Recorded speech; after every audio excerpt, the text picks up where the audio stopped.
It's the name of a new book that details the difficult and daring decision to leave a cult. Elle Benét is the author, and she's here now to share part of her story. It's interesting to me because I look at this title and then I read the book, and it is completely not about "they made me do it," because what this is all about is taking responsibility and not pointing fingers at other people. Absolutely. The title is actually irony. So often, "they made me do it," people assume it's a negative connotation. And instead, I used that because I wanted to thank people for getting to where I am today, and instead of, holding any resentment towards them.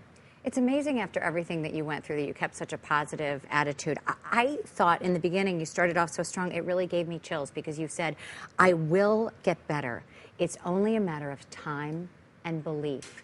And I think anyone who's reading this, who's been through any kind of struggle, can learn from that. And I know that that was your hope and desire. It is, and that's the message that I want to get across, that despite your past, you have the ability to overcome anything, and not to minimize it, but just to realize it's a testament for the resilience of human nature and to inspire others through their own journey.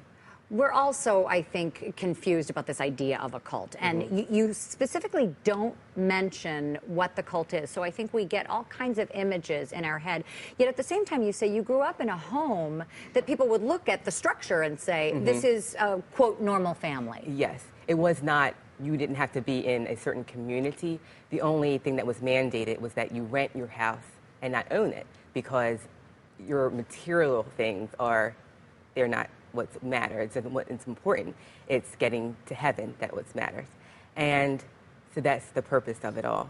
But some of the things in the home really kind of are completely contradictory to this path to heaven. I mean, you say that there was abuse there and there was oppression. You certainly couldn't have dressed like you are dressed today. Absolutely. The women, we had to wear skirts to our ankles, or at least covering your knees. And higher education, it was not condoned, nor medical treatment. And unfortunately, as a result of that, a lot of family members and close friends died because of what was called faith healing. And so that was very difficult. You talk about the moments, one, you lost your mother because she would not go to the hospital, but early in the book you talk about your brother not listening to that control and taking another sibling to the hospital when he was sick. Yes, he did it when my parents were not in the house, and he took it upon himself because he could not live with himself if he allowed his brother to die. And he said, "I can't live with that." And he took them to the hospital. And the doctor said he saved his brother's life. In reading this, I could see that this was a way for you to sort of save yours. I mean, even when you're talking about it, I see you vacillating, saying, "I know I needed to get out, but I still felt guilt about my parents."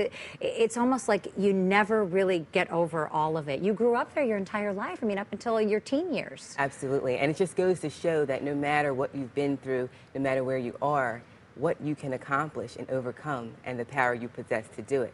And I went through a lot of the experiences alone. But now I have the ability to share with others and encourage them through their own trials and tribulations, and that's where I'm going with it. Well, it's a great message, and I know now you are a mother yourself and inspiring your own children. Thank you so much for joining us, and thank you for writing this. The book, They Made Me Do It, is available now. If you'd like more information, you can visit ellebenét.com or go to our website, and we'll link you there from WGNTV.com/midday.